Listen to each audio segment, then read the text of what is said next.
भविष्य मलिका में लिखी बातें कितनी झूठ। क्या सच में एक मंदिर ऐसा भी है जहां जीवित शंख प्रसाद खाने आते हैं? वो जगह जिसका आकार भगवान विष्णु के शंख जैसा है। कहाँ है वो स्थान जहां भगवान कल्कि महादेव से मिलेंगे? कहां से मिलेगा उन्हें अपना अश्व और कहां रखी है कल्कि अवतार की तलवार? और क्या क्या लिखा है इस दिव्य ग्रंथ में, जानने के लिए वीडियो के आखिर तक बने रहें। भारत की पावन पवित्र और प्रभु जगन्नाथ की नगरी ओडिशा, जहां अपार आस्था है, भक्ति है, आध्यात्म का संगम है, क्योंकि ये 4 धामों में से एक भगवान श्री कृष्ण के दिल का निवास स्थान जगन्नाथपुरी धाम है, जो ओडिशा के पुरी शहर में स्थित है।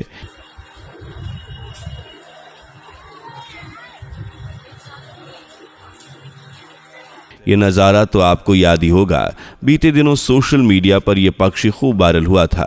असल में ये एक चील है और ये जगन्नाथ मंदिर के चक्कर काट रही है। चील की चोंच में मंदिर के झंडे का एक टुकड़ा भी है, जिसे मुंह में दबाए वो बार बार मंदिर के इर्द गिर्द घूम रही है। इस तस्वीर के वायरल होते ही सोशल मीडिया पर शुभ अशुभ की बातें फैल गईं। किसी ने कहा यह अशुभ है तो किसी ने कहा ऐसी रूढ़िवादी बातों पर ध्यान नहीं देना चाहिए, जबकि ज्यादातर लोगों का कहना था कि ये किसी अनहोनी की चेतावनी है। इस दरमियान उड़ीसा से करीबन 70 किलोमीटर दूर भुवनेश्वर में एक भवन में कुछ लोगों के बीच अलग ही माहौल बना हुआ था। दरअसल ये भवन एक ऐसी संस्था का है जो 600 साल पहले लिखी गई भविष्य मलिका पर रिसर्च कर रही है।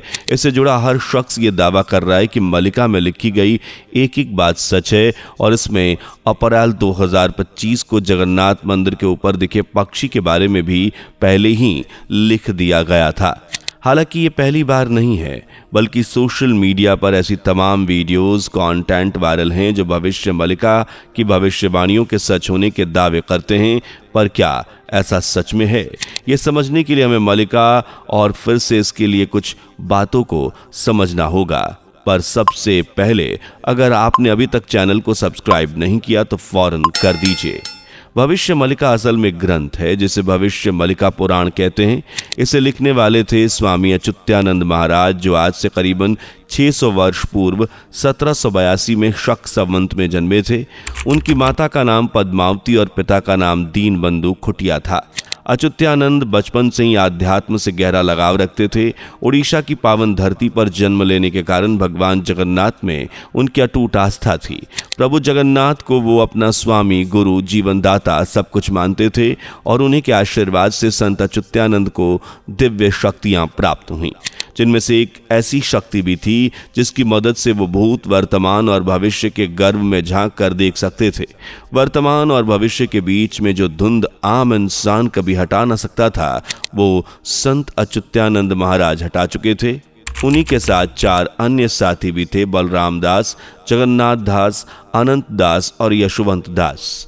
इन सभी को पंच सखा कहा जाता था और इनके साथ मिलकर ही अच्युतानंद दास ने भविष्य मलिका पुराण की रचना की, जिसे उड़ीसा भाषा में लिखा गया और मूल ग्रंथ अभी भी जगन्नाथ मंदिर में रखा है, जबकि इसके ट्रांसलेटेड और आसान भाषा में डिकोड किए गए वर्जन्स को बाहर सर्कुलेट किया गया, जिन्हें पढ़कर अक्सर लोग ये दावा करते हैं कि मलिका में जो भी लिखा है वो धीरे धीरे हकीकत की शक्ल ले रहा है।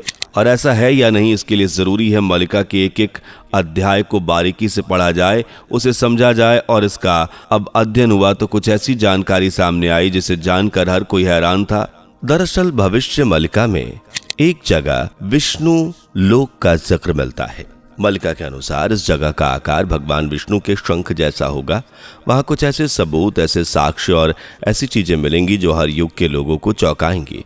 पर ऐसी कोई जगह है या नहीं, इसके लिए जब गूगल मैप और सैटेलाइट इमेजेस को देखा गया तो हर कोई वाकई हैरान रह गया, क्योंकि ओडिशा के कुछ मील दूर बंगाल की खाड़ी में एक टापू की जब सैटेलाइट इमेज देखी गई तो बिल्कुल शंख के आकार का था। ये टापू ओडिशा के केंद्र में पड़ा, जिले के पास भीतर कड़िका नेशनल पार्क के कुछ दूर चिलिका झील के भीतर स्थित है, जिसे नलबाना द्वीप कहते हैं।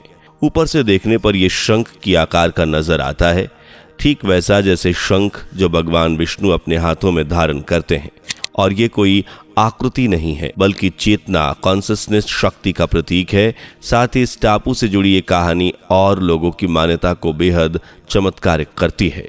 दरअसल यहाँ भक्त कहते हैं हमारे भगवान दूर नहीं, यहाँ हैं और रोज आते हैं, आरती सुनते हैं, भोग लगते हैं और फिर लौट जाते हैं।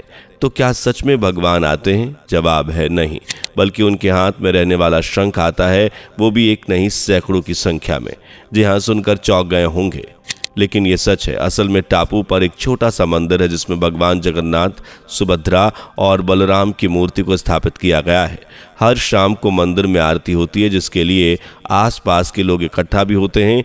आरती के बाद प्रसाद का आयोजन किया जाता है और लोगों की माने तो इस प्रसाद का लाभ सिर्फ भक्तगण ही नहीं बल्कि शंख भी उठाते हैं। लोगों के अनुसार पास ही मौजूद समुद्र से ढेरों जीवित शंख आरती की आवाज़ सुनते ही मंदिर की तरफ बढ़ते हैं और प्रसाद ग्रहण कर वापस लौट जाते हैं।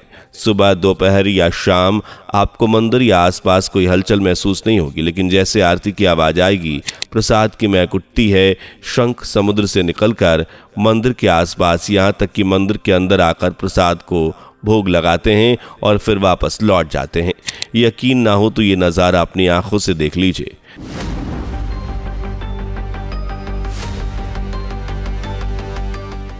तो देखा आपने, आरती के बाद मंदिर के चारों तरफ बिखरे गए प्रसाद को किस तरह शंख खा रहे हैं।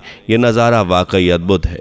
शायद यही कारण है कि भविष्य मलिका पुराण में इस जगह को कलयुग का विष्णु लोक बताया गया है, जो कलयुग में मुख्य भूमिका निभाने वाला है। इसी तरह मलिका पुराण में कलयुग के अंत और विश्व युद्ध या महाभारत के अधूरे चौथे महायुद्ध की बात की गई है, जिसकी शुरुआत शनि के मीन राशि में जाने के साथ ही बता दी गई है। मलिका के अनुसार इस युद्ध की शुरुआत भारत और पाकिस्तान के टकराव के साथ होने के संकेत है। अगर ऐसा रहा तो हाल ही में जो हुआ वह आप सभी ने देखा ही होगा, जब भारत और पाकिस्तान ऑपरेशन सिंदूर के कारण आमने सामने आए और अब सीज फायर के बाद भी दोनों देशों के बीच तनाव बढ़ता ही जा रहा है, जिसका एक मुख्य कारण पाकिस्तान के भारत जमीन पर फल फूल रहे वो जासूस भी हैं जो भारत में हैं लेकिन गुलामी पाकिस्तान की करते हैं, जिन्हें चुन चुन कर हिरासत में लिया जा रहा है। हालांकि वजह चाहे जो भी हो, मलिका पुराण के अनुसार विश्व युद्ध तो होकर रहेगा, क्योंकि इस युद्ध से होकर कलयुग के अंत और एक नए युग की शुरुआत का दरवाज़ा खुलता है।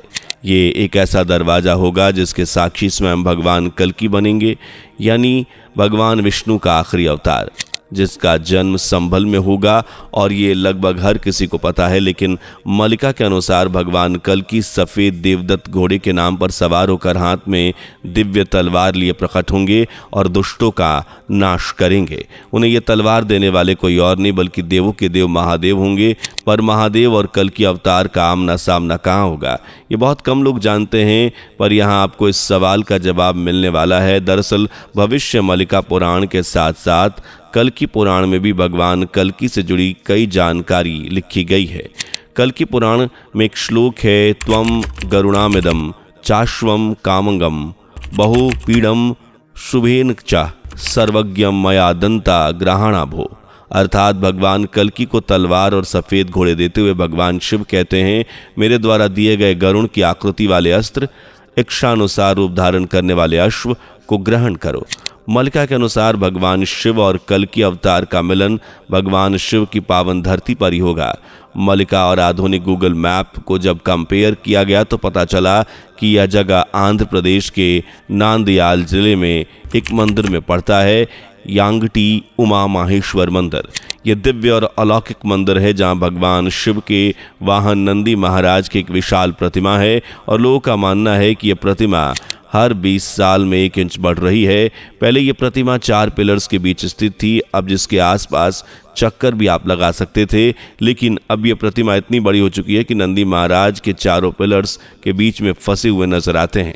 मलिका और लोगों की मान्यता की माने तो जब कलयुग का अंतिम चरण आएगा तब नंदी महाराज की ये प्रतिमा खड़ी हो जाएगी। मंदिर के कुछ ही दूरी पर एक गुफा भी मौजूद है जिसे स्थानीय भाषा में गुहा कहा जाता है। कहते हैं कि कल के अवतार का घोड़ा उसी गुहा से निकलेगा। कहते हैं महर्षि अगस्त्य यहाँ भगवान विष्णु के वेंकटेश्वर रूप की प्रतिमा को स्थापित करना चाहते थे, लेकिन किसी वजह से मूर्ति खंडित हो गई। तब स्वयं भगवान शिव प्रकट हुए और उनकी आज्ञा से भगवान वेंकटेश की मूर्ति इस गुफा में स्थापित कर दी गई, जिससे बाद में भगवान शिव अर्धनारीश्वर रूप में इस गुफा में समा गए। इसलिए ये गुफा सिर्फ भगवान शिव ही नहीं बल्कि भगवान विष्णु के होने का प्रतीक भी है। और भगवान विष्णु के ही 10वें अवतार कल्कि भगवान, जिनके लिए सैकड़ों घोड़े के बीच देवदत्त इस गुफा से प्रकट होगा। ये गुफा अंदर से इतनी गहरी है कि आज तक कोई इसे पूरी तरह से एक्सप्लोर नहीं कर पाया है। कहीं हॉल जैसी बनावट है तो कहीं संकरी गलियां। इसकी चट्टान, पत्थर और बनावट इस बात का प्रतीक है कि गुफा कई युगों पुरानी है। पर क्या सच में इसी गुफा से भगवान कल्कि का घोड़ा निकलेगा? और क्या इसी गुफा में उनकी तलवार है? आपको क्या लगता है? कमेंट करके अपनी राय जरूर बताएं। वीडियो पसंद आई हो तो लाइक शेयर करके चैनल को सब्सक्राइब करें और बेल आइकन को प्रेस कर लें। दोस्तों, आपकी स्क्रीन पर 2 और वीडियोस दिख रही हैं, जिसे देखने के लिए स्क्रीन पर क्लिक करें। दोनों देखिएगा, बहुत अच्छी वीडियो बनी है।